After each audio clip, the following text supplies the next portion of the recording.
Hi, தம்பிக்கு இப்போ தான் 6 மந்த்ஸ் ஸ்டார்ட் ஆகுது. கொஞ்சம் ஸ்டார்ட் பண்ணியிருக்கான். ஃபஸ்ட் ஸ்டெப் தான் எடுத்து வைக்கிறான், தவக்கலை இன்னும். சாலிடு ஒரு 2 நாளாக ஸ்டார்ட் பண்ணியிருக்கேன். சாலிடு செட் ஆகாமல் அழுகுறானா, இல்லை தவக்கிறதுக்காக அழுகுறானா, இல்லை வேறு எதுவும் பிரச்சனையான்னு தெரில. ரொம்ப அழுதுகிட்டே இருக்கான். நின்று அழுகுறான், நடந்து அழுகுறான், சமைக்க கூட விட மாட்றான். முன்னாடி அவங்க அப்பா கிட்ட கொடுத்தா கொஞ்சம் அமைதியாக இருப்பான், ஜாலியாக விளையாடிட்டு இருப்பான். இப்போ அவங்க அப்பா கிட்ட கூட இருக்க மாட்டேன்றான், அழுதுகிட்டே இருக்கான்.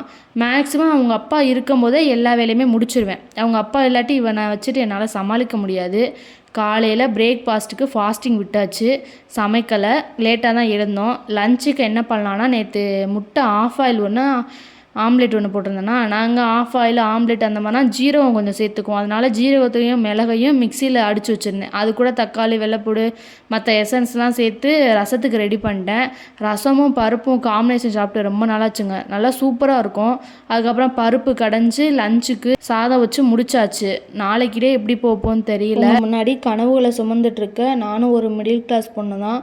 உங்களால் எனக்கு உதவி செய்ய முடியாது, அட்லீஸ்ட் உங்கள் முன்னாடி இருக்க அந்த சப்ஸ்கிரைப் பட்டனையாச்சும் தட்டி விடுங்க. ப்ளீஸ் சப்போர்ட் பண்ணுங்கள். இந்த மாதிரியான இன்ட்ரெஸ்டிங்கான வீடியோஸ்க்கு நம்ம சேனலை சப்ஸ்கிரைப் பண்ணிக்கோங்க, லைக் பண்ணுங்கள், கமெண்ட் பண்ணுங்கள், ஷேர் பண்ணுங்கள். ப்ளீஸ் சப்போர்ட் பண்ணுங்கள். பாய்.